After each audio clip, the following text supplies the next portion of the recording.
Okay, I think I'm online and is this working here? You can hear? Okay, great. Thanks, Sam. Turn my speaker down. Okay, great.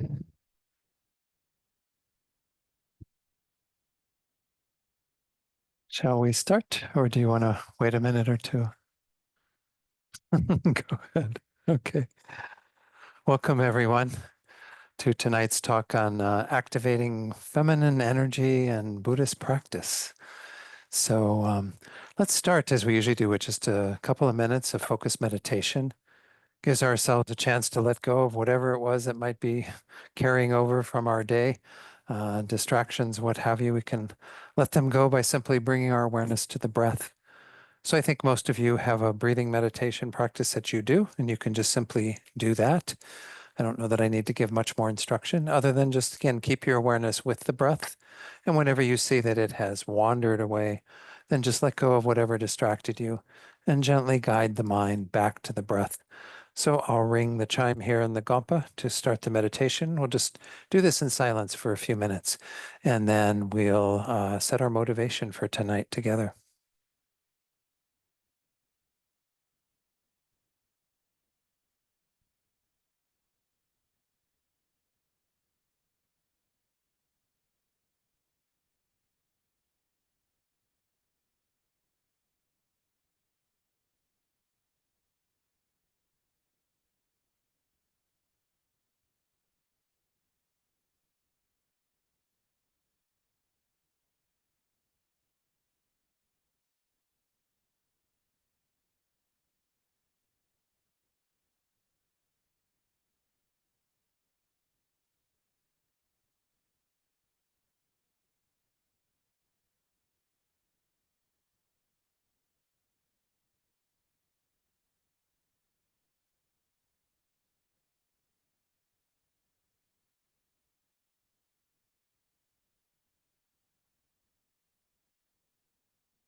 So now let's set our motivation for tonight.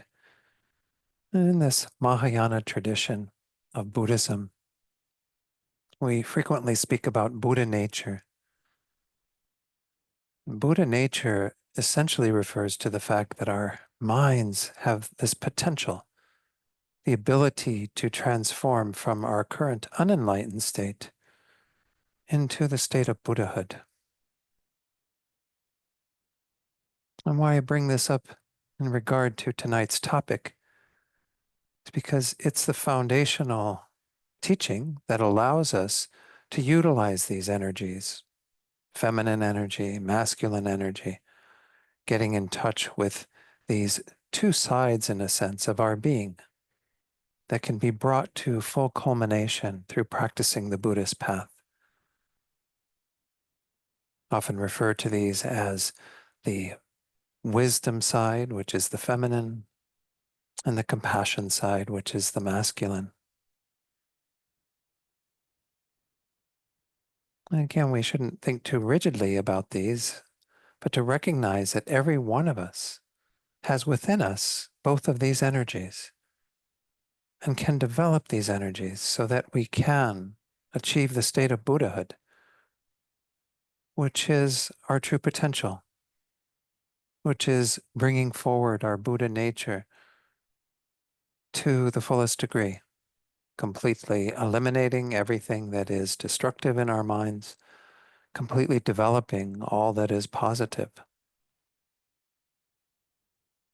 So this is the basis for what we're going to be looking at tonight, to understand particularly how feminine energy plays a role in regard to that process of full awakening, achieving that state of Buddhahood. So it's important that we have the right motivation for this.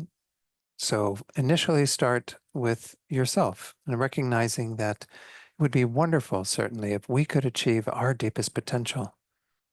We could achieve complete freedom from all these faults and negativities, the complete development of everything that is wholesome and productive, beneficial. But we don't do this for ourselves alone.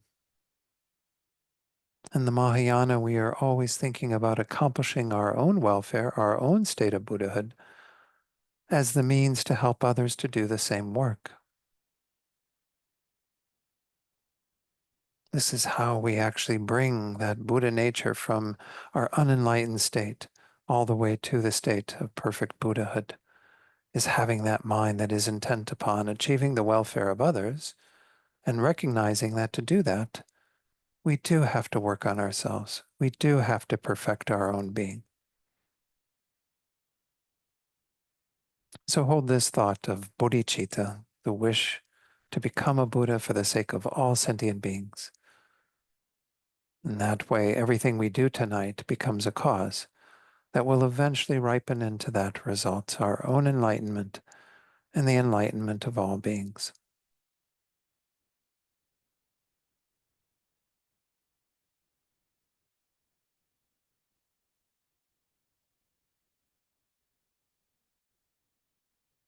You can open your eyes fully and we'll begin. So again, this is a topic that I actually do have to give some credit in my final slide of my little presentation I'm going to do tonight. It does give credit to some teachers that have taught this before me or have been inspirations for this before me, all three of which are women teachers of mine that I've definitely learned a lot from. One is Venerable Robina Courtin. Many of you know Venerable Robina, this Australian dynamo. She's really quite an energetic and amazing woman. But anyway, she likes to teach on the subject of feminine energy and green Tara in particular. So be relying a little bit on what she has taught me. But also Venerable Connie Miller, I think, taught this same topic essentially. And I think I may have even stolen the title of this from her. But she was a resident teacher in Santa Fe when I first came there before I became resident teacher. And then Venerable Thupten Chodron, who many of you know from some of her books, amazing teacher. And she actually has written a book on Tara that I will be quoting from because it's really quite a nice book. I actually have never had teachings from her, but she's a good friend. I have run into her here and there. So I do want to say, then in terms of teaching this topic, although all three of those are wonderful women and they can speak perhaps to the feminine energy from the perspective of being a woman, I think there's also value to hearing this topic from a man. And we certainly have in our patriarchal cultures a need for everyone, men, women, to get in touch with both sides of this, the male and female energy. So I'm going to kind of be starting with that topic, kind of looking at how there's a conventional awareness around what male and female energy is. And some of that is kind of accurate and still in line with Buddhism. But in Buddhism, we go to maybe a deeper level. We start talking about these energies in terms of these deeper patterns that are, again, divided into the two. Generally, we call that compassion and wisdom, and these two being complementary. And we have a few quotes from Lama Yeshe, who wrote about this concept a bit in his introduction to Tantra as well. So I'm drawing from a number of sources, and I hope that our investigation into this topic tonight is valuable.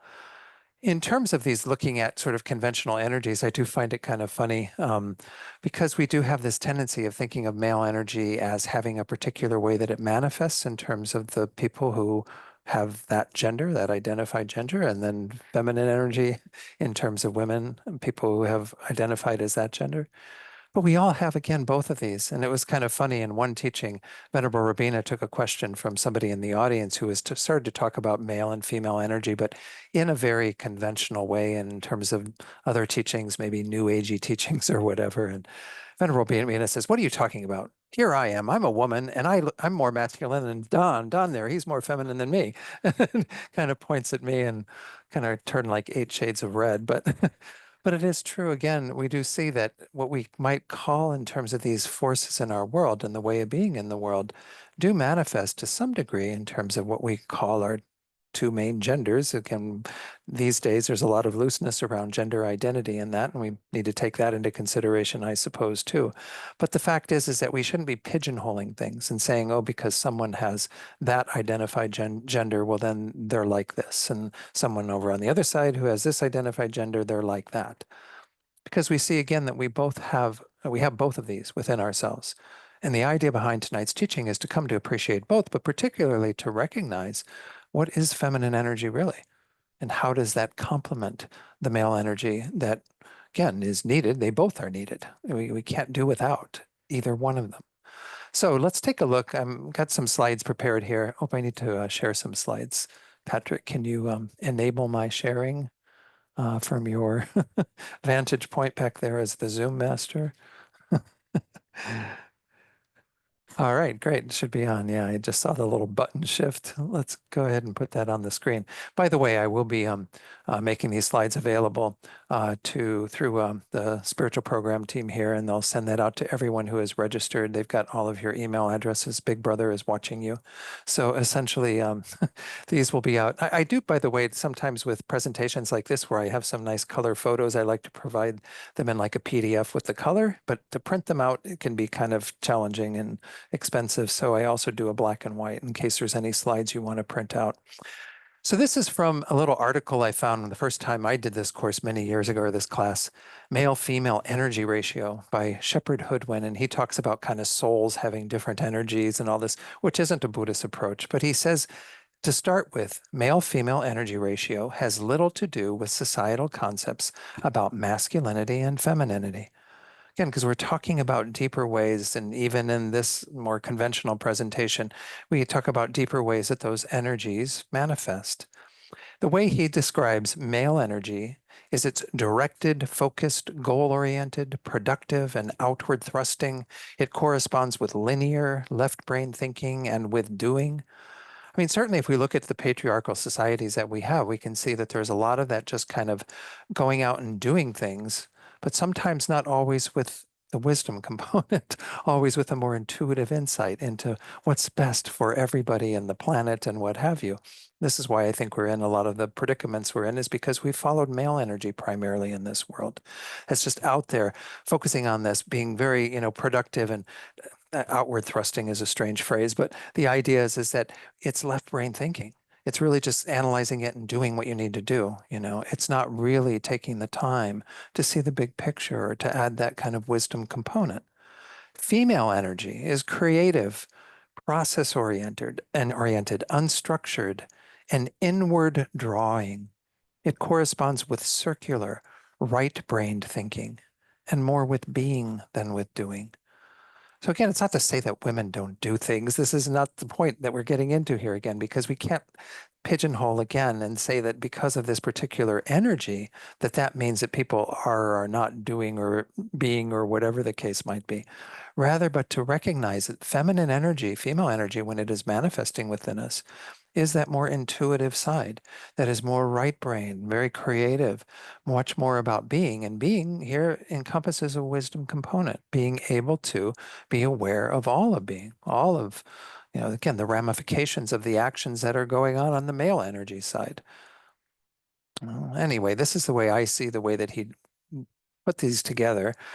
His whole article again goes off into a whole lot of things about souls and how some of the souls are born with more male energy than female energy. And Buddhism, we don't really teach a soul. We're actually going to touch on some ideas around that a little bit later.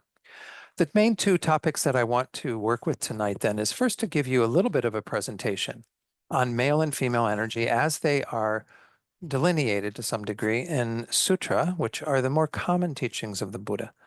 The Buddha did give general discourses that were to the public that weren't really for specific audiences. He was always teaching to who was in the room in a sense, but I mean in particular for those who had a greater aspiration and greater knowledge.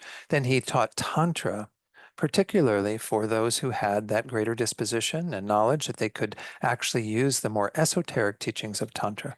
So sutra is sometimes referred as exoteric, meaning it's kind of open and taught, and esoteric teachings of Tantra are more hidden.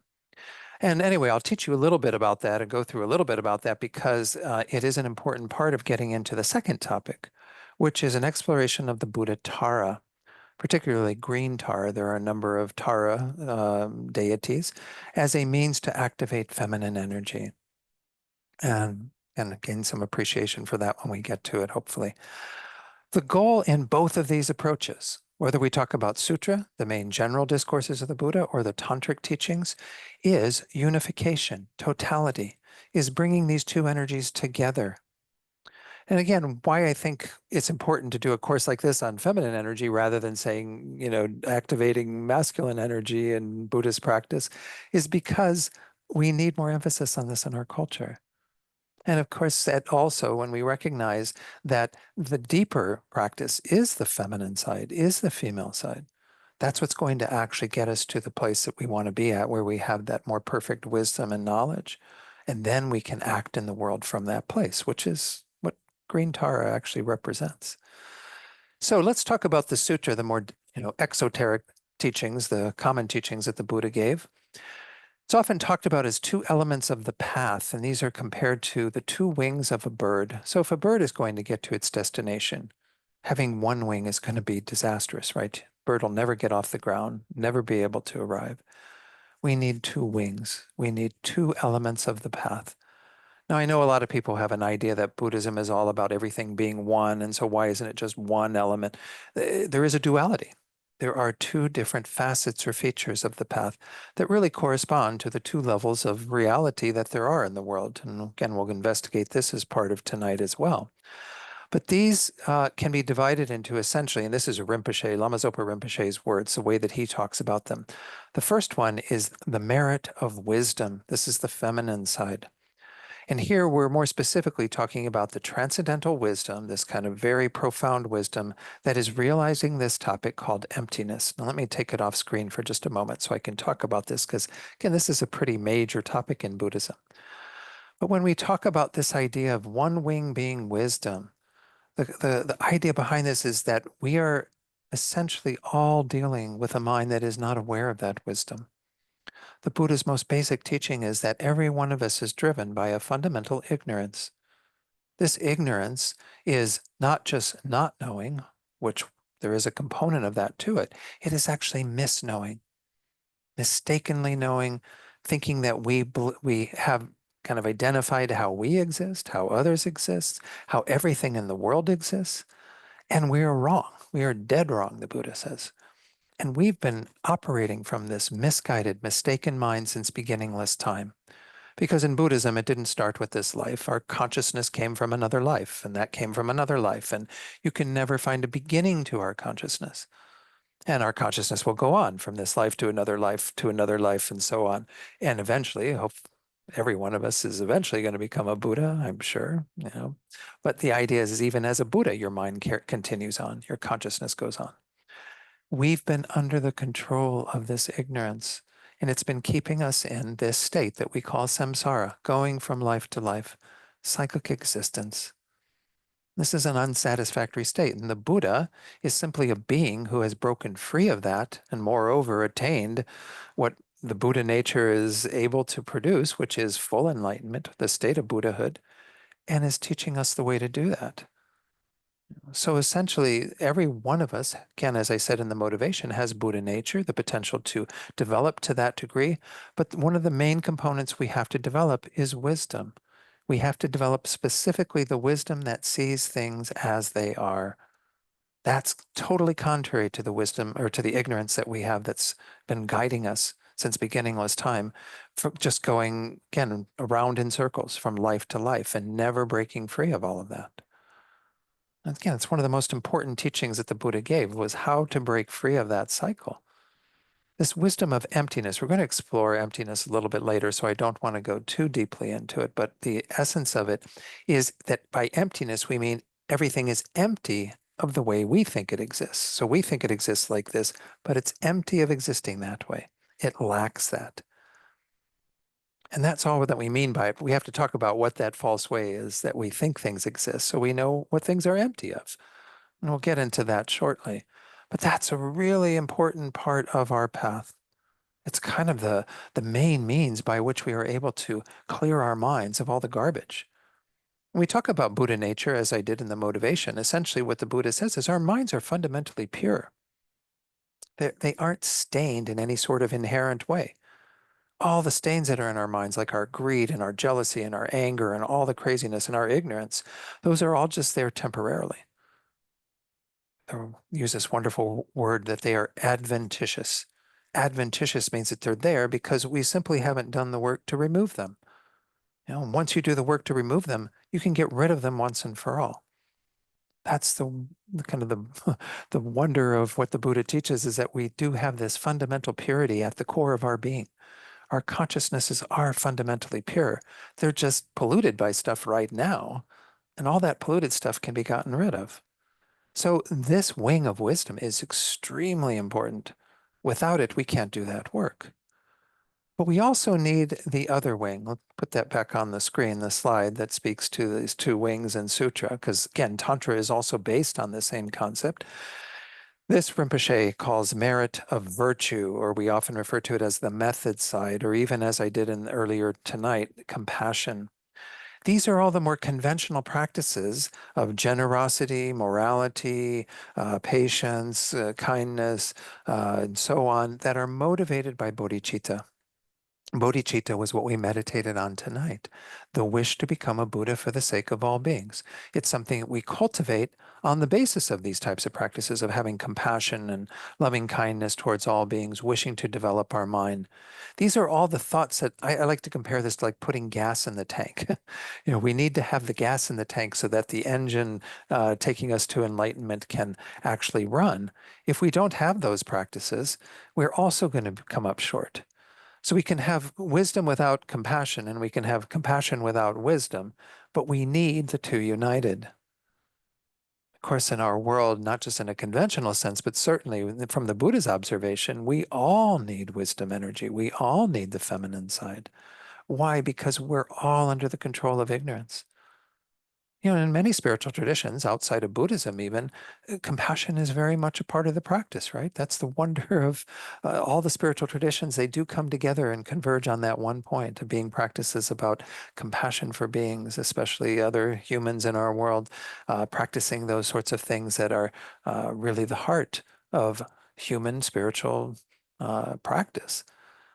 But if you have that compassion without the wisdom, you can only do so much. You can certainly do something to alleviate the suffering of others, but you can't get to a point where you can remove it completely without the wisdom, because the wisdom is what's going to actually remove what is keeping us trapped. So this is the idea behind this in Sutra. And Sutra lays out all the teachings to help us to do both sides of the path. There are many more method side teachings that are all about virtue and generating that kind of positive energy. That's the one wing. And then are the wisdom teachings. We can say wisdom has both a conventional and ultimate nature here, but we're talking about mainly that ultimate nature, that ultimate understanding, the final understanding of how things exist, together with an awareness of how to keep everything moving forward through creating that kind of positive energy. These two will get you all the way to enlightenment. Let's look at the Tantra side of it. I think that's the next slide that I have here. Oh, I wanted to mention before we go on to that, the sutra presentation is kind of interesting. There is a Buddha, female Buddha, called Prajna Paramita. Prajna means wisdom, Paramita means perfection. So it's usually translated as the perfection of wisdom, often referred to as the mother of all the Buddhas. Because again, that is where Buddhas come from. Buddhas are born from that wisdom. That wisdom has a feminine aspect to it in that regard. It is what gives birth to enlightened beings. Because as I said, it's the main principle by which we are actually to free our minds of all of our garbage and become a Buddha. We need the compassion side too. We need that. But by all means, this is the main factor.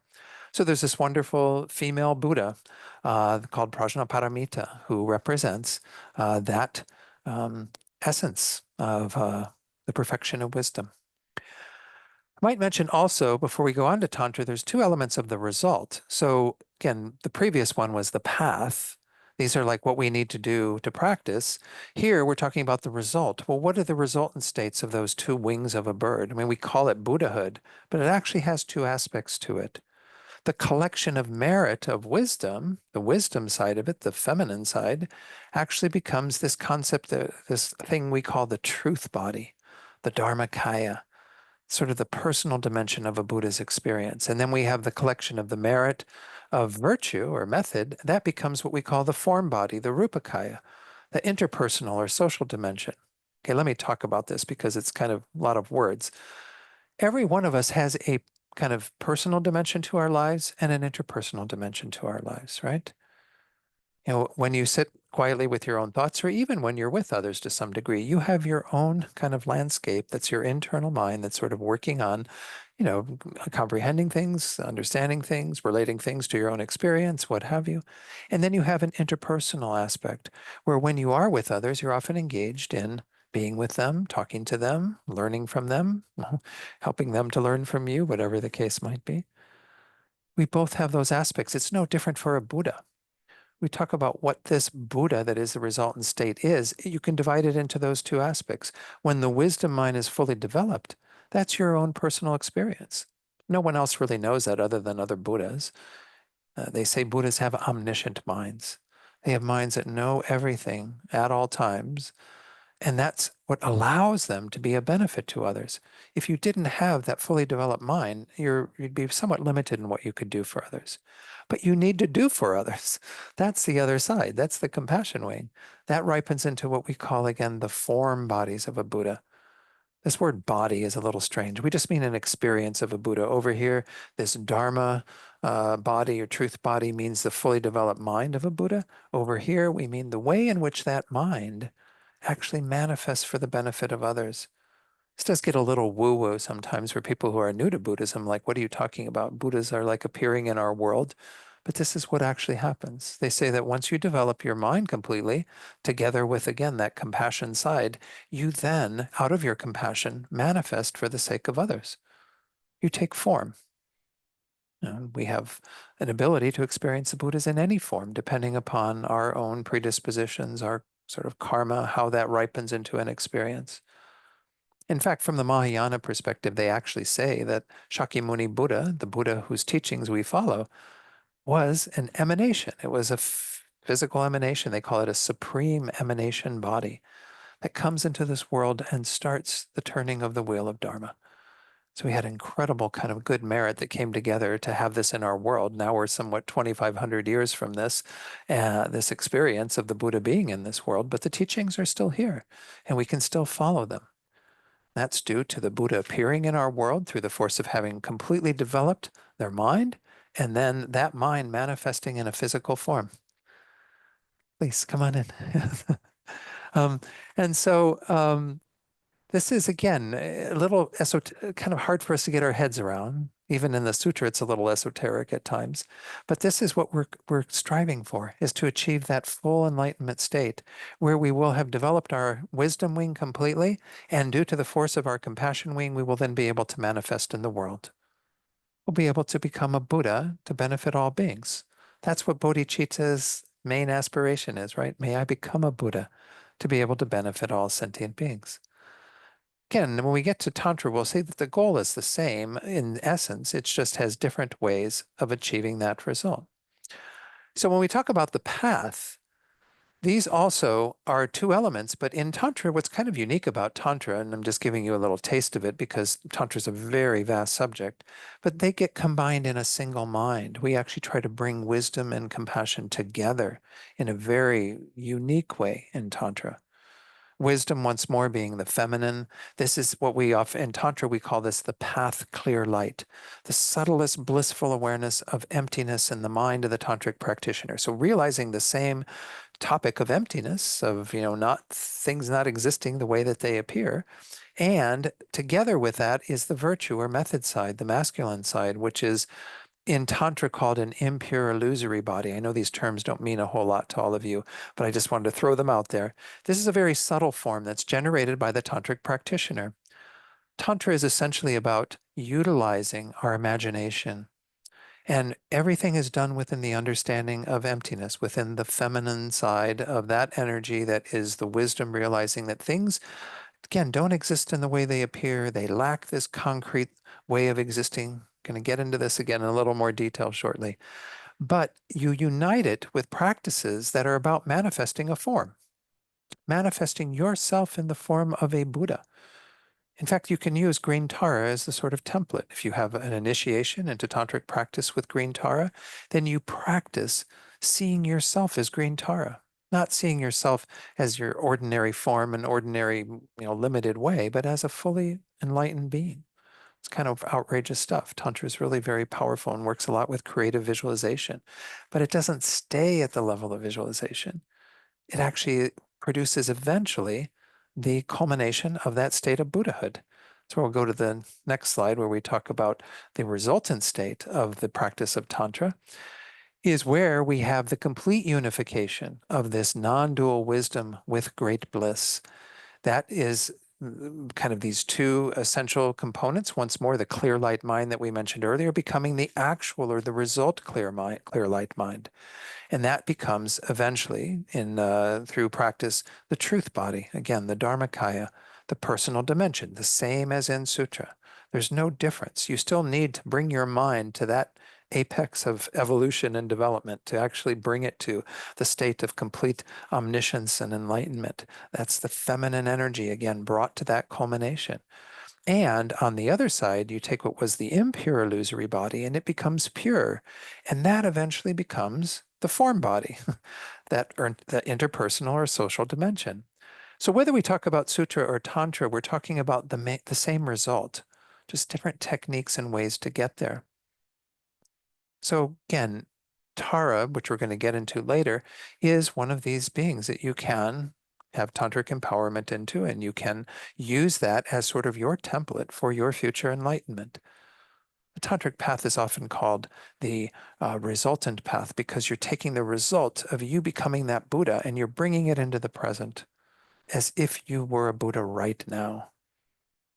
I don't know that we have something comparable in our conventional, you know, world. Like I don't think when somebody goes to medical school that when they're in like their first year that they think of themselves as a fully practicing doctor in the moment while they are studying beginning medicine, right?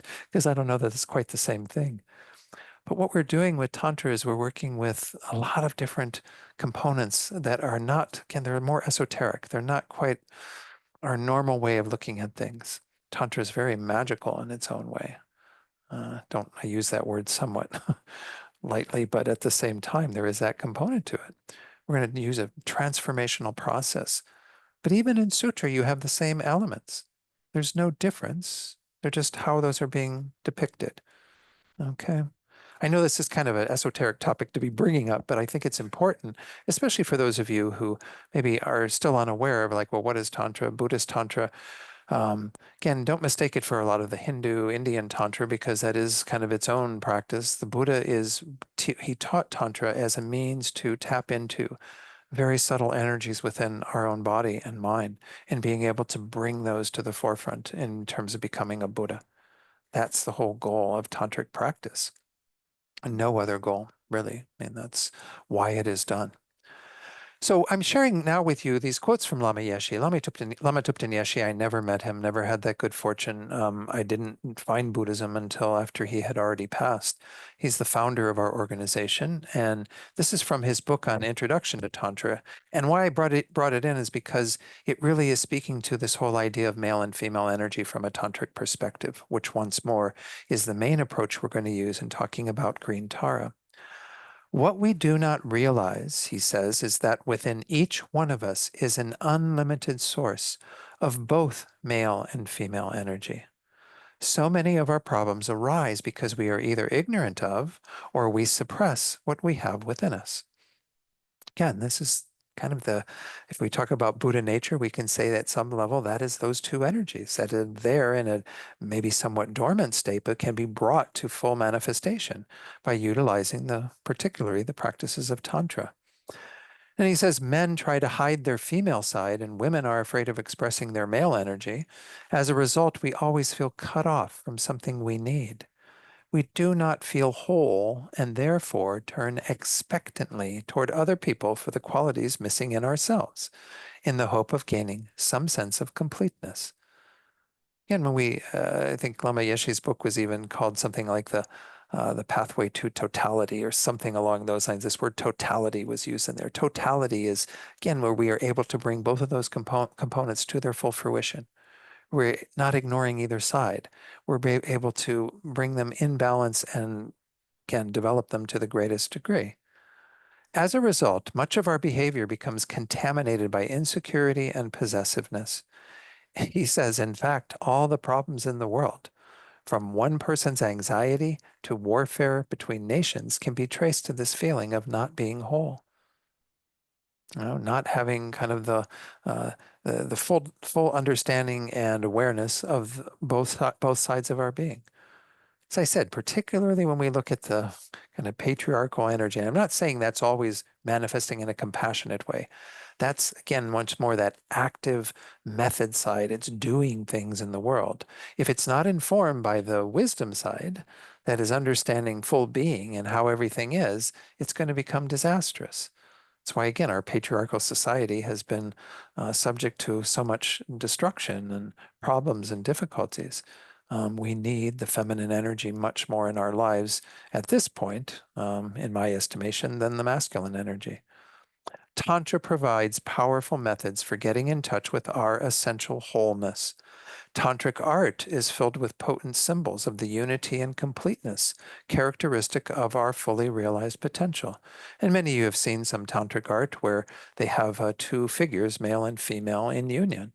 The image of male and female deities in sexual embrace, taken by some early Western interpreters of Tibetan Buddhism as a sign of its degeneration, is actually a symbolic portrayal of the inner unification of our own male and female energies, bringing again to the forefront that method side that is about the doing and compassionate action in the world, together with the wisdom side that knows exactly what to do with that compassionate energy. Or that, again, it's not, as I said, don't think that just because it's called male energy that it's necessarily compassion. It is a method side. It is a doing side, as opposed to the being and the understanding, the wisdom.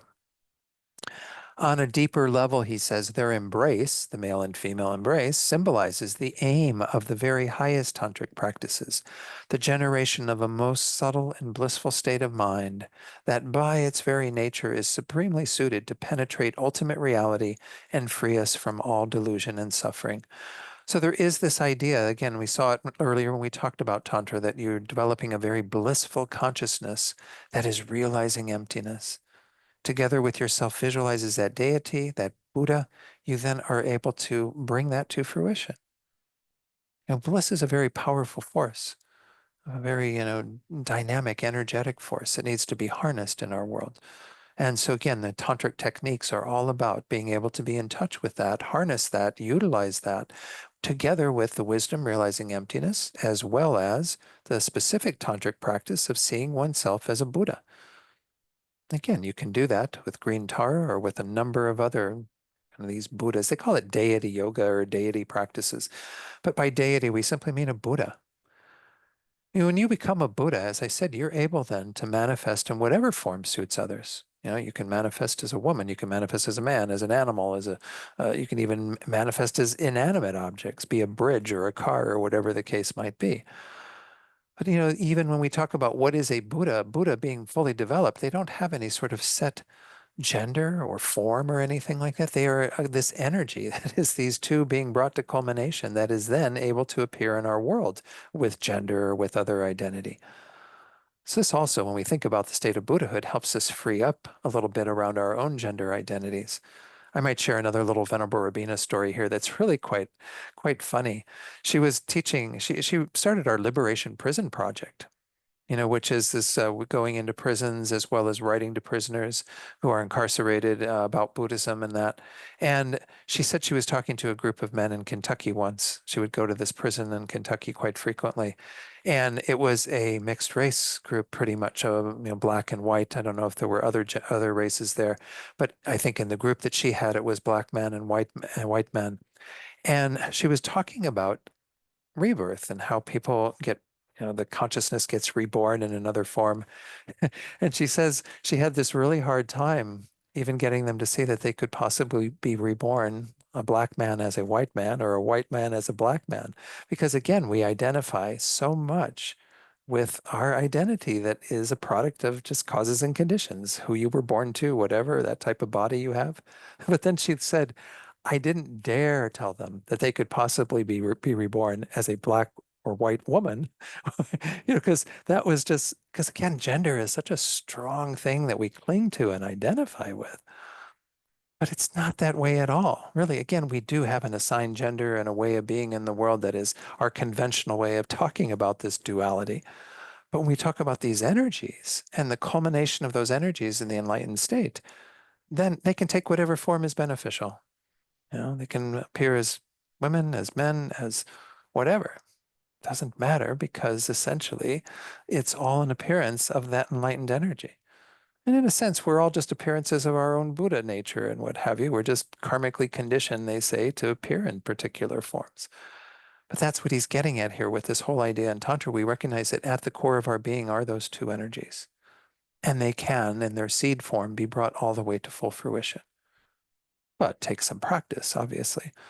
Again, that's why we have these wonderful templates of these enlightened beings that we can work with. And that's essentially what all of tantric practice is you get initiated in a particular template, and then you work with that template for becoming a Buddha. Again, I don't advise everyone, all of you, no matter what your involvement in Buddhism, to run out and do a tantric empowerment. That's not the message from tonight. It's to recognize that Buddhism does teach, and Tibetan Buddhism in particular, that aspect of the path.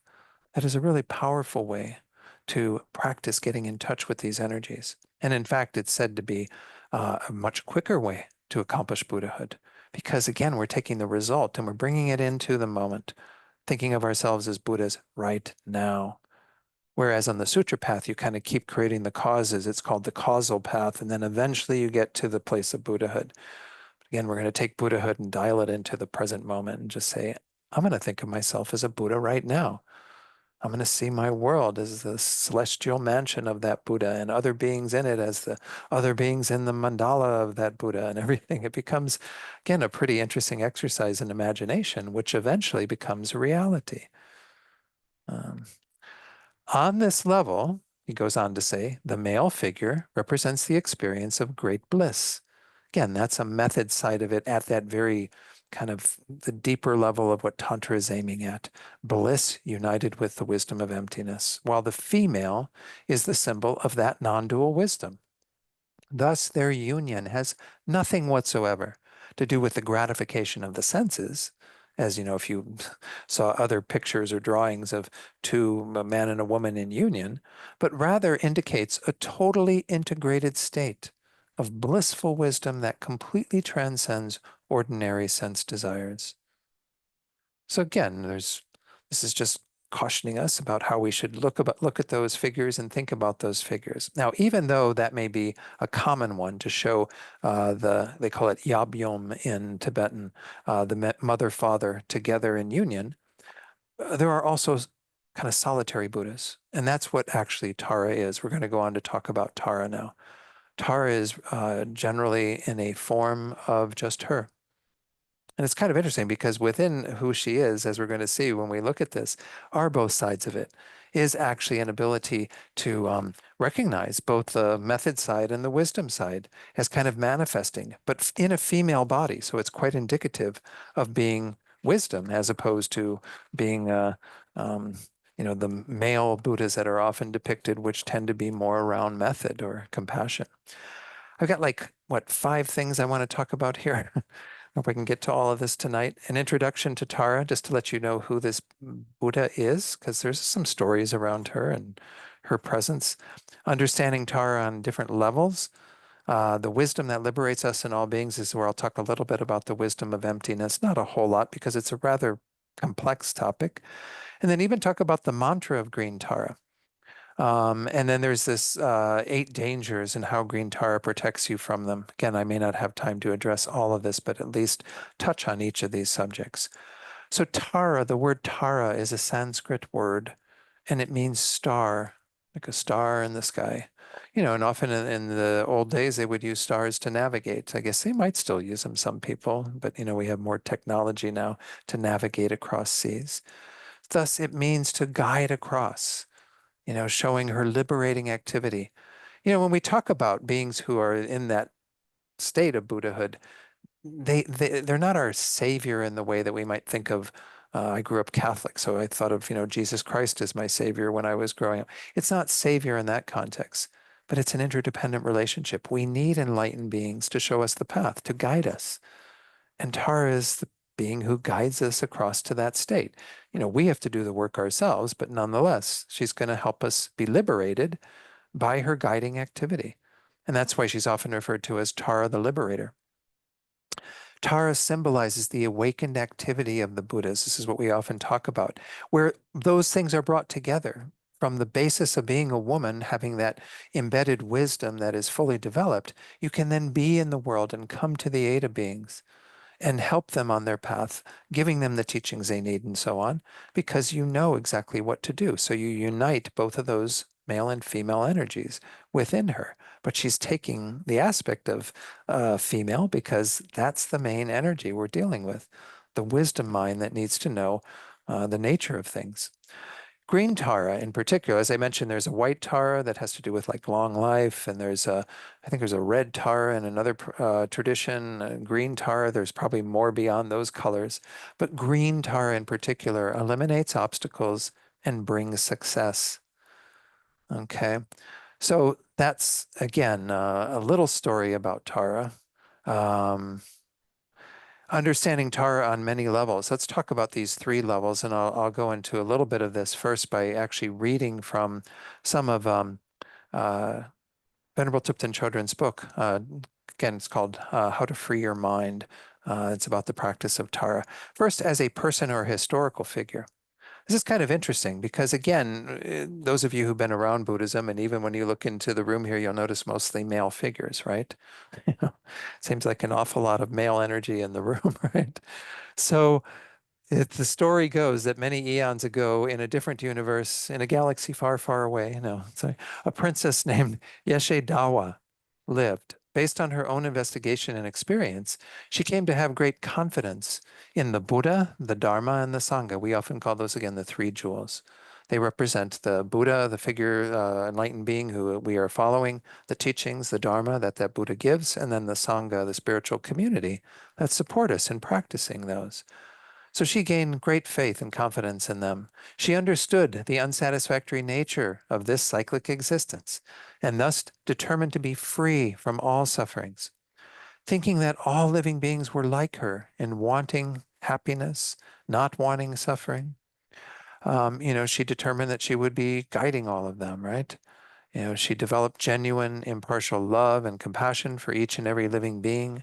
She was not enchanted by the luxuries of palace life, although she was this princess. And instead, she vowed to show the way to liberation to millions of beings each day before, millions of them before eating breakfast, to millions more before eating lunch, and to even more before going to sleep at night. Because of this, she was called Arya Tara. Arya means kind of the noble, means somebody who has that exalted state. So she's then often called Arya Tara, the noble liberator. Again, Arya indicates that she has realized the nature of reality, and Tara shows her liberating activity. So, when religious authorities suggested that she pray to be born as a man in future lives, to be able to practice the path in a male body, Tara refused, pointing out that many Buddhas had already manifested in male bodies, right? They're kind of hanging out here behind me. you know. So, and she vowed to attain full awakening in a woman's body and continuously return in female form in order to benefit others. It is kind of interesting in some of the early teachings of the Buddha, they kind of adopted it as this idea of the male form being superior. But, in our culture, if you're in a patriarchal culture, there's a superiority of having a male form just by virtue of the fact that then you're free and independent to do what you need to do. But that's not the way it should be, obviously. I mean, there should be complete equality and an ability for everyone to be free and independent and practice and do what they need to do. But obviously, this is what happens in our world. And I think it's probably, again, because male energy tends to dominate and tends to be the force that kind of keeps guiding things. And the female energy kind of gets lost in the equation. So this, was, again, Princess Yashodawa. She vowed that she would become a Buddha in a female form and not follow these kinds of, you know, teachings that are all about male energy, but rather to kind of manifest within female energy. So this is Venerable Tipton Chodron's comment. She says, "Be we men or women, this historical Tara is a role model for us. Just like us, she was once an ordinary being with problems, stress, and disturbing emotions, but by training her mind in the Buddha's teachings, she attained full awakening, the state of complete freedom from all defilements and of total development of all good qualities. Likewise, if we practice Dharma with joyful effort, we too can attain her state." Smiling at us, Tara says, "If I can do it, so can you," kind of encouraging us. But, especially to recognize that there's, just once more, kind of no gender to identify with in a sense, but gender nonetheless is a conventional form that can be very useful. And I can't tell you how many women I have come to me and said, "Well, where's all the female figures in Buddhism?" And you can point to a few. There's another figure that's female that is practiced in Tantra called Vajrayogini, which is a female form. So there are female Buddhas out there. Again, we just have a preponderance of these male forms. There's another story about Tara, but I think that one is the one that really kind of gets to the gist of this, is that sometimes we need beings to kind of dedicate themselves to be a force to push that female energy, feminine energy to the forefront and say, this is the way I'm going to manifest in the world and help others. The second thing that we can look at in terms of Tara not just being this historical figure that we can point to and tell a story about is to see Tara as a manifestation of enlightened qualities. And this is where, when you start practicing Tantra, you see that when you are visualizing yourself in the form of Tara, for example, when you've had that empowerment and then you arise in the form of green Tara, rather than having this gross body of flesh and blood and what have you, you're a light body with all these various aspects of your physical appearance, that can be a manifestation of enlightened qualities, meaning the qualities of a Buddha that then you are thinking of yourself possessing. Let's look at a few of those. First, a little bit from Venerable Chodron. She says, "Tara is an emanation, of bliss and emptiness. Within the sphere of this emptiness, this wisdom that is, realizing everything as it is, the absence of inherent existence, the absence of true existence, blissful wisdom realizing emptiness appears in the form of Tara." It's like our mind that is together with that wisdom. And again, the compassionate side of the blissful consciousness, the method side, that comes into union and appearing in the form of this green being. Yeah. Again, it's kind of magical stuff. By appearing in this physical form of Tara, The wisdom of bliss and emptiness of all Buddhas inspires us to cultivate constructive attitudes and actions. Usually, when you're engaged in a practice of Tara, you might visualize yourself arising in that form, but you can also visualize green Tara in front of you. And you say, oh, I need that inspiration of a being in front of me that I imagine that again represents that state of union that I'm trying to achieve. And then you cultivate your own kind of path along that line of wanting to move in that same trajectory. By understanding the symbolic meaning of Tara's physical characteristics, we gain confidence in and are moved to follow the path she teaches, generating her qualities within ourselves. So again, if you've had tantric empowerment, then you can visualize yourself as that arising as Tara. But if you haven't, then you visualize in front of you and you admire the qualities and think about again how you have all the raw stuff from which those qualities will eventually develop. And if we think about the qualities of a Buddha, how would those qualities look if they appeared in color, shape, and form? Even though all Buddhas have the same internal traits and qualities, right? They're all the same in terms of developing their mind to that degree. Nonetheless, they appear in different manifestations to emphasize certain characteristics. I might point out that, over here, this being here that is next between the two pictures of His Holiness, this is 1,000-armed Chenrezig. It's the Buddha of compassion. This is actually what the Dalai Lama is said to be a manifestation of, a human manifestation of this compassion in form. So again, you have different Buddhas that represent a different aspect of the fully enlightened state. But nonetheless, we can't say, well, oh, the Buddha of compassion doesn't have wisdom because it's a Buddha. It's got all the qualities complete. It's just that certain ways of the Buddha's appearing are to help us to work on a particular aspect of the enlightened experience, to say, okay, I'm going to focus on Chenrezig, that's the Tibetan for that Buddha, Avalokiteshvara is the Sanskrit, but that represents compassion. Well, I'm going to work with that and the mantra and practice of that deity, that Buddha, so I can enhance my compassion. And I'm going to use Manjushri. Where's Manjushri in here? I'm sure Manjushri's around here somewhere, maybe not. That's the Buddha of wisdom. Oh, yeah, over there. Yeah. It's behind the screen, I think. Yes. Yeah.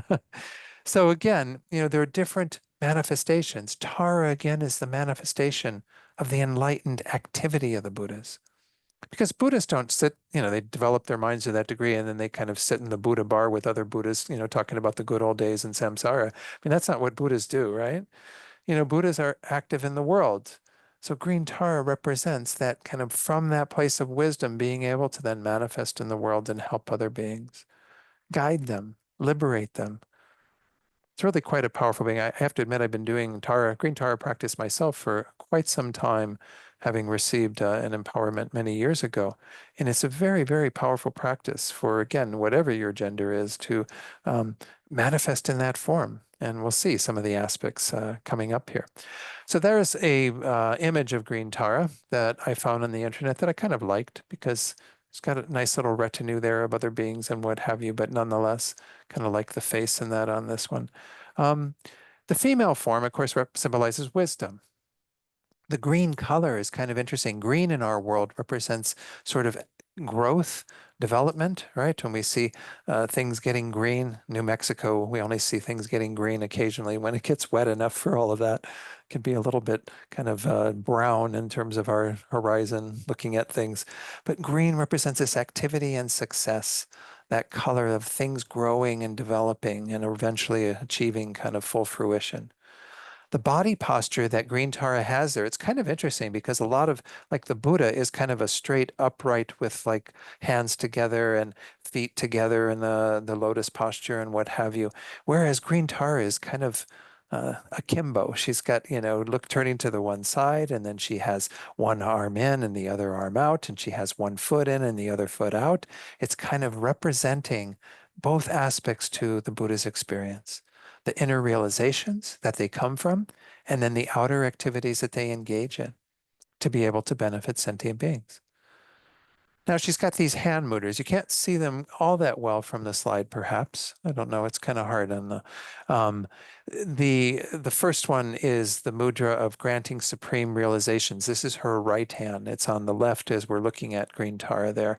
Her right hand is kind of draped out and has this, kind of I think the fingers coming together here, but she's got this open palm that's kind of granting supreme realizations.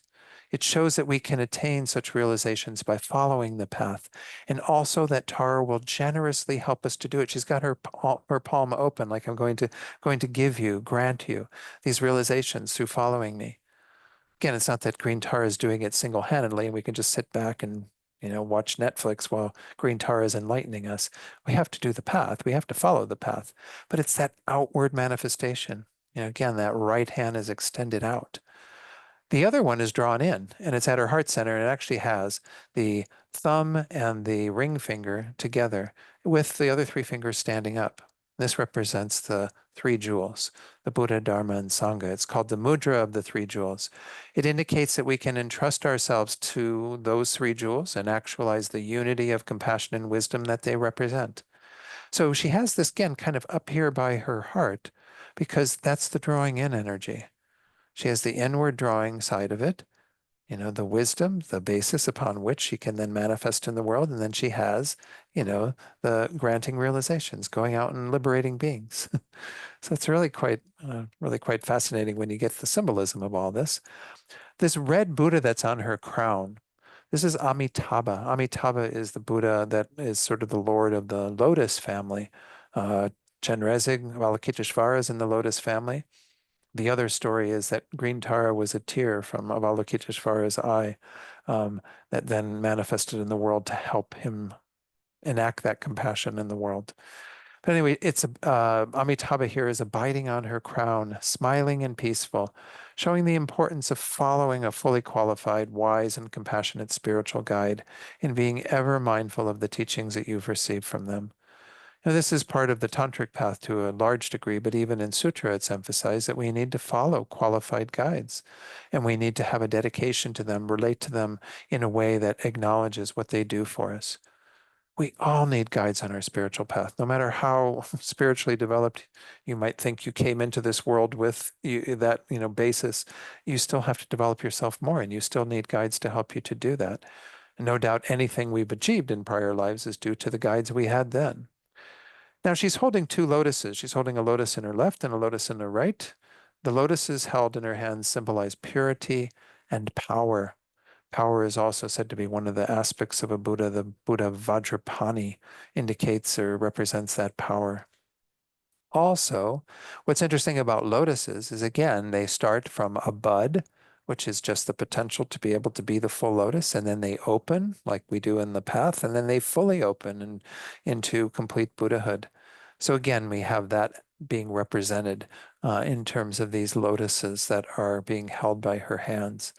She's adorned with all kinds of ornaments. In our world, many people like to wear jewelry, bling, whatever you want to call it, something to adorn your physical body. But she's adorned by all these things that represent these qualities that she has within: jeweled necklaces, armlets, anklets, earrings, her crown ornament. All of these indicate that the six perfections, these six main practices of a bodhisattva, are integrated fully in her being, and that they adorn every activity. So these six activities of a bodhisattva, a being who is striving to become a Buddha, and they ripen fully in Buddhahood, they are the perfection of generosity. This is the first one that you said that you are kind of ideally practicing: the perfection of morality, perfection of patience, the perfection of joyous effort, enthusiasm for practice, the perfection of concentration, the fifth one, and then the perfection of wisdom. Remember, we saw that earlier, prajnaparamita. That's the kind of the last of the six perfections, because it is the most profound and the most difficult to develop. Nonetheless, these six perfections are brought to their culmination in the state of Buddhahood. So she's adorned by all of these perfect practices. What did I do two? No, just one there. Okay, the outward extension of her right hand and foot. Remember her right hand in that mudra of granting supreme realizations, and you'll notice her right foot is off the cushion, like getting ready to kind of jump up and go to someone's aid. That represents the compassionate activity. The method side again. The inward drawing of the left hand back at her heart in the refuge mudra, and then her foot that is tucked inside and, like more of a meditation posture, closer to her body. That indicates her inner peace that's gained through realizing emptiness, the wisdom. So again, her very body shows that, again, from the place of wisdom, her female form, one can then more productively and effectively be active in the world. Again, through the left side of that basis, the right side can manifest. They also, this isn't in the drawing, the painting of Tara, but they say that all of these Buddhas are adorned with these three syllables. No matter what Buddha you're talking about, they have an Om, that white letter, that's at the crown chakra. They have the Ah at the throat chakra, and a Hung at the heart chakra. That's the blue one at the bottom. These are kind of the body, speech, and mind, though there is another meaning for them as well. These three syllables embody respectively a Buddha's physical, verbal, and mental faculties, body, speech, and mind, kind of being fully purified. They also represent respectively the Sangha, the body, the Dharma, the speech, because that's how Dharma is expressed and communicated, and then the Buddha jewel, which is the mind, the fully developed mind of a Buddha. Those are the three jewels of refuge as they're represented in those three syllables, Om, Ah, Hum. These syllables serve as subtle objects upon which a meditator may focus. They also remind us of the qualities we are developing within ourselves as a result of practicing the Buddha's teaching. In this way, each characteristic of Tara's form illustrates the path to Buddhahood and its resultant qualities. So this is that kind of second way that we can look at Green Tara, not just as a historical figure, but as the way in which Green Tara manifests. It is symbolic of all the various qualities that the Buddhas have developed and that we can also practice and develop. Now, the third way is to look at this as our Buddha potential in its fully evolved state. So the second one maybe becomes even a bit more of a path because it shows all the things that we need to practice, all the things that we need to do. But we can see that our Buddha potential can be fully evolved and developed in the state of Tarahood, being a Buddha. So this is a few comments from her on this, and maybe I'll talk about this a little. Our extremely subtle mind and body have the potential to transform into the fully enlightened body and mind of a Buddha. Again, I talked about that earlier. That's the Rupakaya, the form bodies of a Buddha, and the mind of a Buddha is the Dharmakaya. Through what we have now, our own aspects of male and female energy, we can bring both of those to their full culmination. When we visualize Tara and regard her as the resultant Tara that we will become, if this is a tantric practice that you're engaging in, or even a practice of just observing Tara, we are inspired to train our mind in the path leading us to this result. And because we see that that's the potential every one of us has. We can be Tara. So that's just another way to see it. She kind of pointed out that these are three different levels of observing it and being inspired by Tara as a historical being and what have you. Let's talk a little bit about this wisdom that liberates us and all beings. Again, with the time that I have, I can't spend like a whole lot of time talking about emptiness, but it's such an important topic, but also, subject to a lot of misunderstanding. Because we're not talking about nothingness. We're not talking about everything just not existing at all. That's a pretty nihilistic kind of point of view. That's obviously not what we're aiming for. We're just trying to get over once more this misunderstanding that we have that is pretty important to get rid of because, as I said earlier, it's guiding the whole show. It's what's underneath the surface of all of our existence since beginningless time.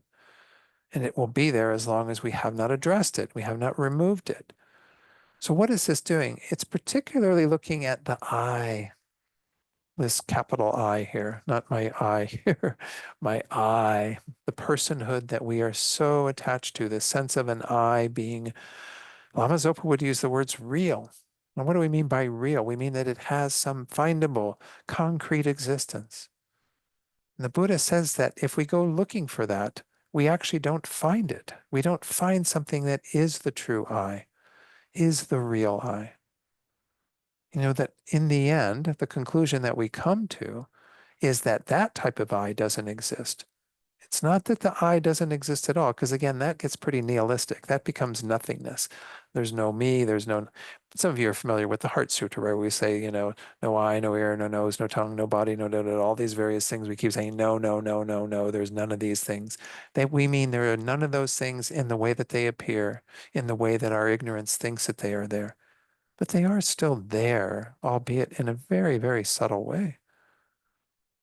The Buddha says is actually everything is merely imputed or designated by a conceptual mind. In other words, Venerable Urbina would always use cups. This thing I'm holding up here, this is not a real cup. It is actually the basis for me designating this as cup. And we've all agreed in our English language to call this cup. There are different languages that would have a different word for it, perhaps, but they all have a reference to something that has a particular function, in this case, to hold water and, what have you, and have a handle to be able to pick it up. I didn't pick it up by the handle, but nonetheless, so again, we have this concept of cup that we are putting on that basis. In the end, what's in my hand here is the basis for a cup, but it's not a real cup. The only way that cup exists is because we all have designated this as cup. It's the same for the I. There's no real I here. If I go looking in the body and the mind, I don't find like a little I, like a little, I inside that's going, hi, you found me. All I find is, everything becomes more and more elusive. I only find that the I is designated to this collection of stuff, this mind and body. There's no real I here, but nonetheless, my ignorance thinks thinks that there is this real I. And that's why I get caught up in samsara, is because I keep trying to protect and defend and get everything that this I needs. And I go about it in such mistaken, horrible ways. If I got rid of that conception, then I wouldn't go on that whole chase, that samsaric chase of trying to satisfy that I. Instead, I would be content with how the I actually exists, which again is very, very slight. Lama Zopa Rinpoche would say it's almost as if the I doesn't exist because it's extremely subtle. So I'm just giving you a taste for that, and many of you have had more teachings on it than that, certainly, but nonetheless, it's something we need to pursue over time. May not be the topic that's drawing you into Buddhism or into your practice right now, but it's something that is important because, as I said, if you don't develop that feminine energy, that wisdom that is cutting through all of that ignorance, you're going to continue to be in samsara yourself, going from life to life, and you're going to be unenlightened. You're not going to be able to help beings by becoming that force in the world that can help liberate them just like green Tara does. So this is what green Tara is representing in essence. In that female form is the wisdom that cuts through that ignorance and completely removes it. And that's what, again, this wisdom of emptiness that realizes things lacking a way of existing that we think is real. Sometimes I use the example of a dream because this is what the Buddha used frequently. When you're in your dream state, you're believing that everything that is appearing, at least if you're not dreaming lucidly, you're believing that everything is appearing is real. Things in your dreams are coming in, and you're just going through all the motions of interacting with them and doing all this, and you believe in it and you buy into it. And then when you wake up, you go, oh, wow, that was a dream. You can even have a lot of pretty heavy emotions in dreams, right? Of fear and, attachment and desire arising, hatred, whatever. All these different things can arise on the basis of something that has no real substance to it. It appears, it's a dream appearance, but it doesn't exist in the way that it appears. Because if your dream objects actually existed in the way they appeared when you open your eyes, they'd still be there, right? All those things that we were dreaming about would still be in the room with you. They weren't. They were just coming out of our subtle consciousness and whatever our dream state. So this is an example to give us a point of reference. I'm not saying that life is a dream. It's not, row, row, row your boat. Life is but a dream. It's not a dream, but it's similar to a dream. Things appear to us, but they don't have that way of existing. Everything appears as real to us, as existing out there on its own, from its own side, with its own identity, established from its own side. But we give it identity. We call this a cup. We decide what a cup is and what function it will play and so on. It's the same with regard to the I. It's the same with regard to everything that exists. So that's probably enough to get a taste for it. Again, we're running out of time, so I don't want to spend too much time on that. But it's a very important aspect of it to understand that there is this wisdom that we can generate through processes, techniques, and analyses. The Buddha gave us all that. We can use our rational mind to discern how things actually exist. I want to touch too on the mantra of green Tara. The mantra of green Tara is very wonderful to recite. And by the way, they brought in some of the cards and things from the shop that there's one of the mantra that, you can, if you're interested, talk to Patrick, I think, about, obtaining some of those. But they also have a few images of Tara. He just thought he'd do a favor to all of you because the shop isn't open right now here at LMB.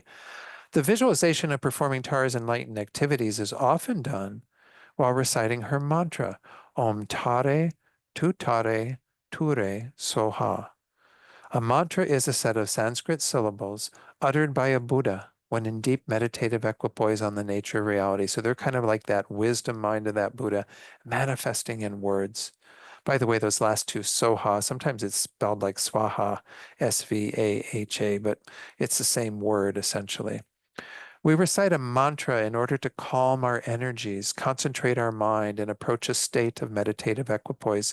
In fact, the word mantra literally means mind protection. It's like to protect our mind, to focus our mind, and to be in that state that is the same, as much as we can, as the Buddha who uttered those words from that state of this meditative, balanced mind.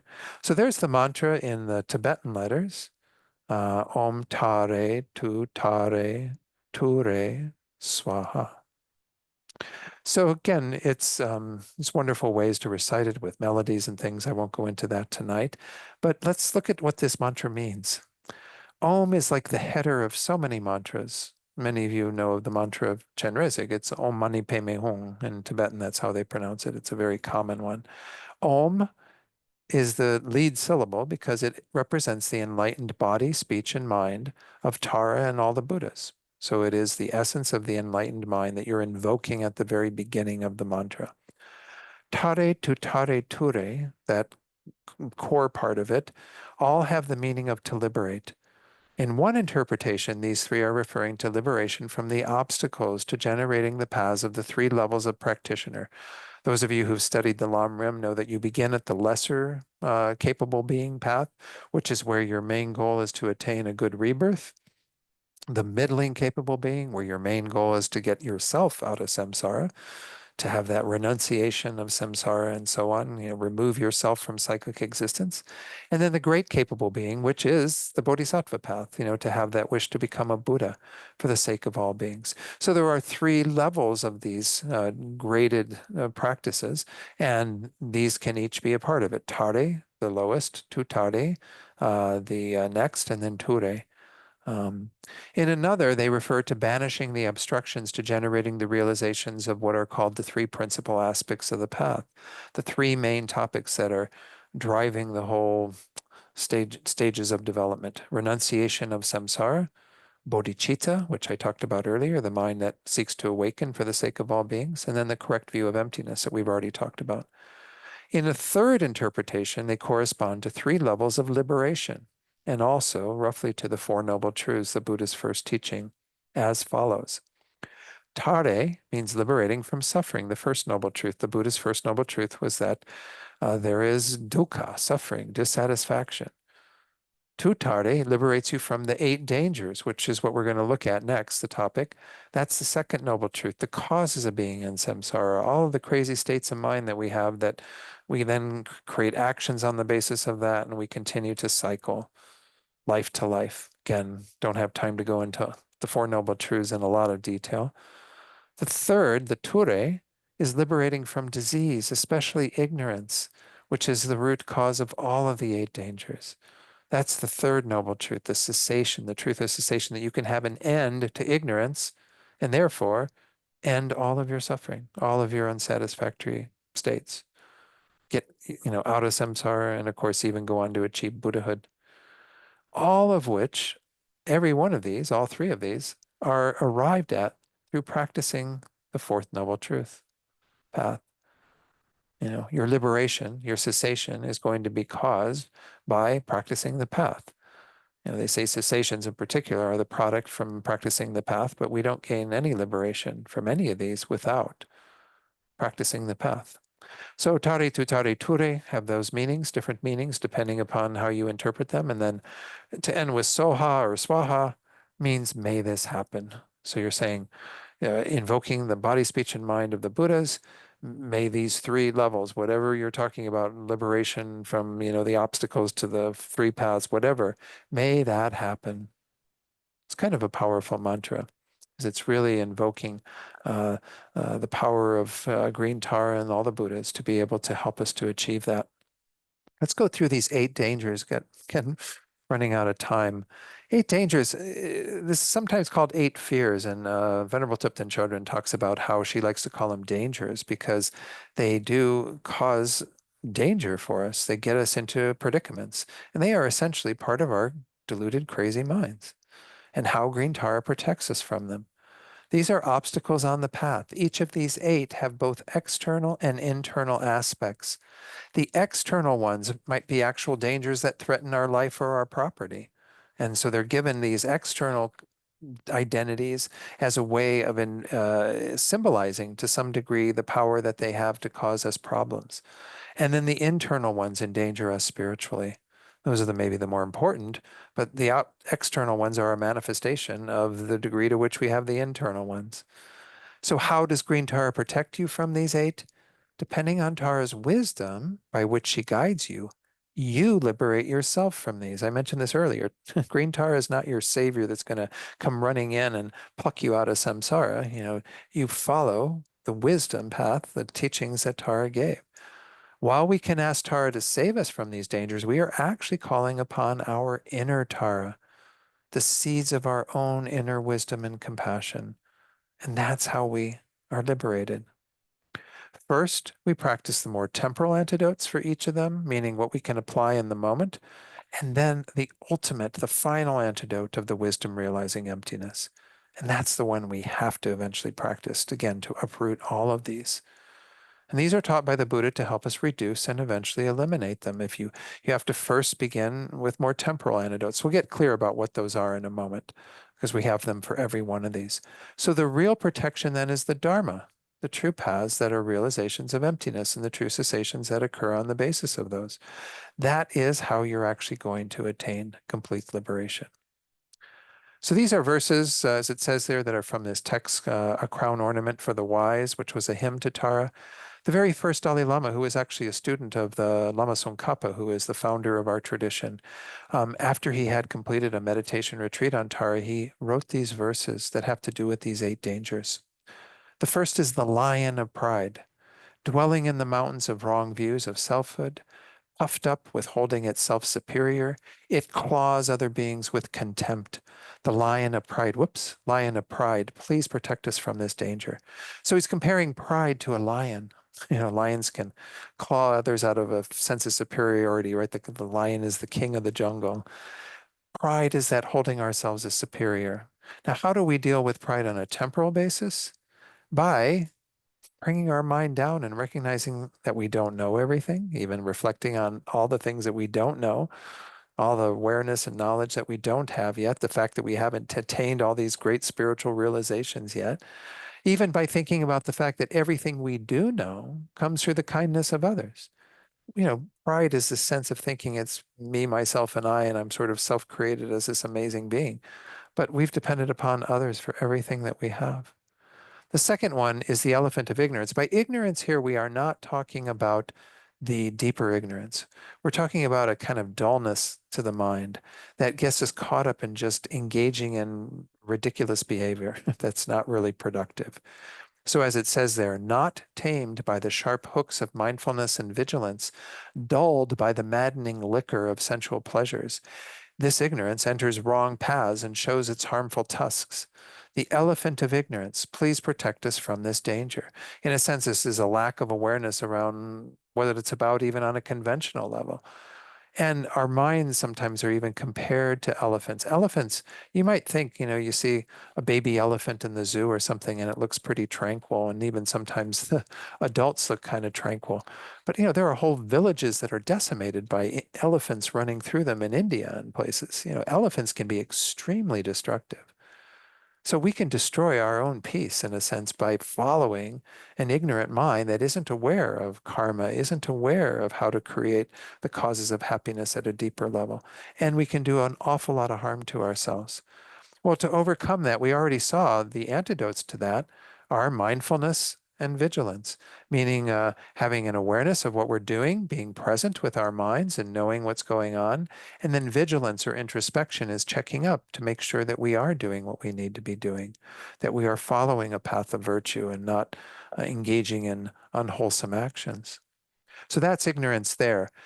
Fire of anger. This one makes sense, right? Anger is like a fire, driven by the wind of inappropriate attention, looking at things through that lens, billowing forth swirling smoke clouds of misconduct. It has the power to burn down forests of goodness. The fire of anger, please protect us from this danger.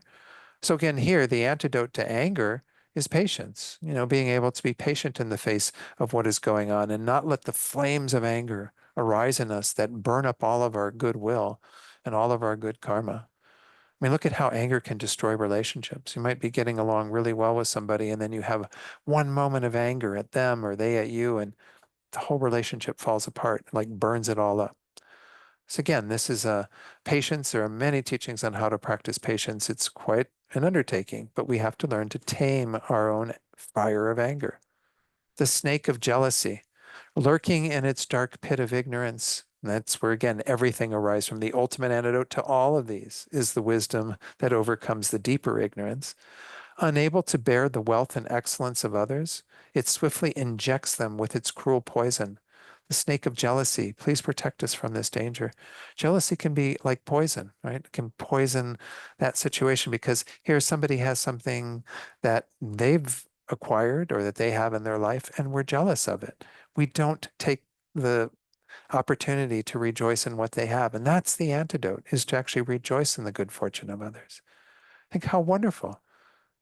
You might not like what some of these billionaires are doing in our world. That's a different thing. You might take issue with their actions, but the fact that they have billions of dollars is actually to their credit. And maybe they made that money off of a lot of different people's efforts and what have you. But karmically, they must have created the causes for it, or else they wouldn't have it. So why poison that? Why make that good thing that someone else did into something horrible? It's cruel to actually poison that situation with jealousy. The thieves of wrong views. So again, we have an external thing, thieves. Wrong views means kind of looking at things either in the concrete way that we do or that nihilistic way that we can fall into. And if we misunderstand what emptiness is, if we have a wrong view. Roaming the fearful wilds of inferior practice and the barren wastes of absolutism, thinking things are absolute and permanent, and nihilism, thinking things don't exist at all. They sack the towns and hermitages of benefit and bliss. The thieves of wrong views, please protect us from this danger. I'm not going to say too much about this, but we can see how our wrong views could be like a thief. They steal our wisdom and they don't allow us to develop the correct view. The chain or shackles of miserliness. Miserliness, of course, is that holding on tight to what we have. It's a form of attachment, but it's stronger because it's actually not allowing you to practice freedom with your resources and what you possess. Binding embodied beings in the unbearable prison of psychic existence with no freedom, it locks them in craving's tight embrace. The chain of miserliness, please protect us from this danger. Kind of, it acts as shackles around us. Create that pattern of miserliness. The antidote, of course, is generosity. We have to learn to give, to be more free with the resources that we have. And of course, if you recognize the karmic component, the only reason why we have things in our lives is because we've practiced generosity. So if we have all this stuff and we don't practice generosity, we're just going to end up bereft of resources in the future. The way to actually assure we have what we need is by practicing generosity and not being miserly. We're getting there. Number 7, the flood of attachment. Attachment, again, is the grosser way that that mind manifests as desire, wanting something. Again, miserliness means wanting it and holding on to it. sweeping us in the torrent of cyclic existence so hard to cross, where, conditioned by the propelling winds of karma, we are tossed in the waves of birth, aging, sickness, and death, the flood of attachment. Please protect us from this danger. It's kind of interesting. I point this out often that when the Buddha first taught the Noble Truths, the second Noble Truth, he actually said this danger is the real problem we have, because that's our default mode of attachment. Attachment or desire means that we're continually looking for what brings us pleasure, and we're wanting to hold on to that, hold that into our lives, thinking that it's the source of our happiness. It produces temporary happiness, but we can often just create that pattern of craving. We're like, Venerable Urbina uses this phrase, we're like junkies born into a world of junk. And the desire when we're just always looking for more stuff to tantalize us, to give us that hit of another pleasurable experience. But we become like junkies. Keep going for the next thing, the next thing, the next thing. In this way, again, it can be pretty problematic, and we have to practice a mind of kind of non-attachment through seeing the impermanent nature of all this. It's compared here to a flood, like if you were flooded over, like what happened with the hurricanes on the East Coast and that, where suddenly there's just water everywhere and everything is taken away, right? It's just, we are swept up in that current of attachment. So again, we have to practice seeing things as impermanent, recognizing that we're not going to have them forever in our lives and we need to let go of them, let go of that attachment. And then there's this carnivorous demon of doubt. Doubt is kind of an interesting one. Let's read this and then I'll talk about it. And then again, we don't have much more to conclude here tonight. Roaming in the space of darkest confusion, tormenting those who strive for ultimate aims, it is viciously lethal to liberation. The carnivorous demon of doubt, please protect us from this danger. Now, the Buddha would never say don't have any doubts at all, because it's healthy to have some doubts initially. Like when you hear teachings on emptiness, you hear teachings on Tantra, you hear teachings on any of these things in Buddhism, you might have your initial doubts that go, is that true or isn't that true? I really don't know. It's okay. Investigate, check up, see if it is true. That's a good, healthy mind to have. We're talking here, doubt is that mind that becomes too pointed. It's like you think it does it or doesn't it, and I can't move any further. I'm sort of stuck at the fork in the road here. That's when doubt becomes what we call an afflicted doubt. Again, that's problematic. That's the one that's being compared here to, let's see, a carnivorous demon, kind of ghost that, again, kind of keeps us bound up in this state of indecisiveness. I'm not sure I get the full thing of a carnivorous demon. I don't know. Maybe I don't know what a carnivorous demon necessarily is, but of course, how do you overcome doubt? Requires more study, requires more investigation. Because again, we have to keep going back to that place that if we are at that kind of impasse where we can't go forward in our practice and it's keeping us stuck, well, then we need to break through that by coming to understand things more clearly. So, okay, what have I said then? Essentially, in this last bit, what we're talking about is how does Tara free us from these?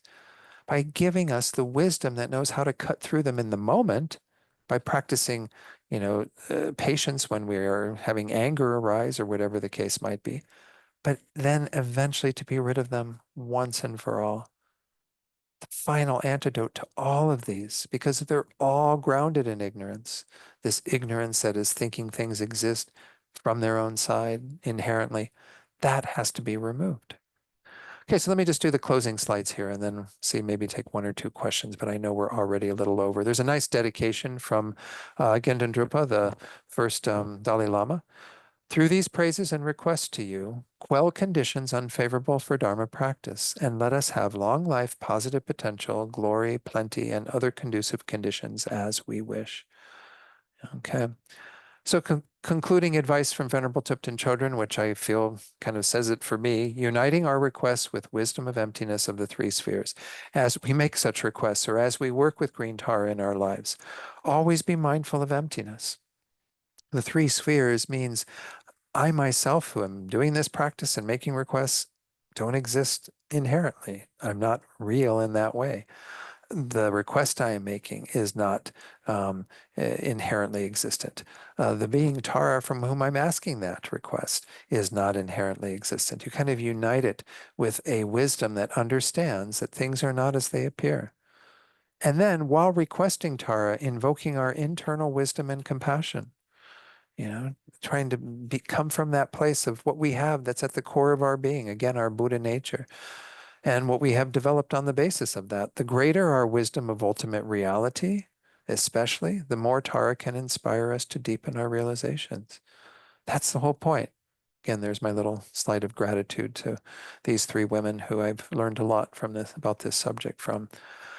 So again, that is what the final goal is, to get to a place where we can to rely upon at the deepest level that feminine energy, that wisdom that is in its seed form within us, that can be brought to the forefront through the practices that Tara embodies, coming to understand how things actually exist. All right. Sorry, it was a lot of words. I think I flooded you with a flood of Dawn's words. Any questions or comments online or here in the Gompa?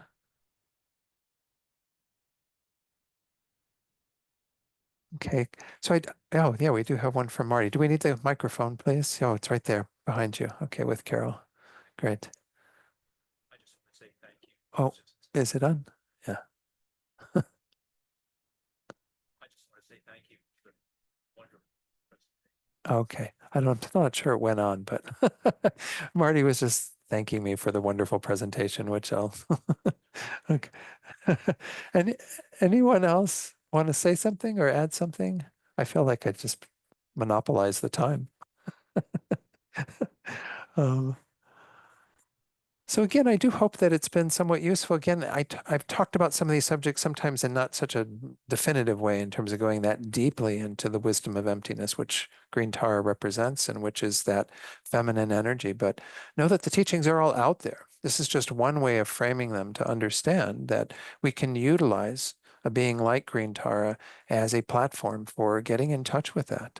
And to see that, again, it's not isolated, even though we say, this particular aspect, but it's incorporated. It's the full being that we are trying to manifest in ourselves, the full state of enlightenment with both wisdom and compassion complete. All right, let's just do a little dedication prayer. Again, we set our motivation at the beginning, but we had that idea that everything we were going to do together tonight is going to be moving in that direction, helping us to achieve that result. So now we seal it. We kind of make sure that this energy that we've created will be protected and will bring forth the final result of our own enlightenment and therefore the enlightenment of all beings. Because once we attain that state, then that's our job. We'll be dedicated to continuing to liberate beings, helping them on their path until every one of them is in the same state as ourselves. Let's also dedicate for the good health and long lives of our precious gurus, especially His Holiness the Dalai Lama, who we need in this world. The embodiment of both of those energies, really, in our world, wisdom and compassion, and helping beings to awaken to their full potential. Also for the very swift return of our spiritual director, Lama Zopa Rinpoche, so that we all can benefit from his unbelievable presence in this world once again. He's such an amazing being. We want him to manifest again in a form that we can relate to, learn from, and that other beings can have a karmic connection with. And then lastly, dedicate for whoever it is that you're holding in your heart right now. Every one of us knows beings who are going through difficulty, suffering. Send that positive energy out to them. Think that it becomes the cause to remove their suffering immediately, completely, to help them to have all of the causes and conditions that will lead them on a path to achieving their greatest happiness and potential. And may this be so for all beings through what we've done here together tonight. Okay, thank you for hanging in there. While I went a little bit over, I apologize. I think that's I think I said my reputation precedes me. It's my middle name. Patrick's going to say a few words. Don, thanks for. Oh, is it on? Is it on? There you go. Yes. Oh, okay.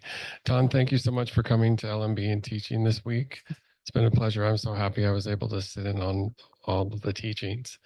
I would like to let everybody know Don is a touring teacher for FPMT, and he also teaches classes online. And you can find his schedule at donhandrick.com if you want to check that out. We're going to leave the chairs here, and because there's meditation on Saturday here in the Gompa at 9 a.m. that's not on Zoom. Thanks to everybody on Zoom. It's nice to see your faces on the screen. Thanks to everybody for supporting LMB. Hope to see you soon. Okay, thank you all for joining. It's been a pleasure to be here at Land of Medicine Buddha. Thanks to Isabella and Patrick, all the staff here, everyone who's made me feel so at home. I'm heading up to San Francisco tomorrow, where I'll teach at our center up there, Sitchenling, over the weekend, Monday, and then to Ocean of Compassion in the San Jose area, Campbell, where I'll be the following weekend and week. So, all right, blessings, everyone. Be well. Thank you all. Okay, bye-bye. You're welcome.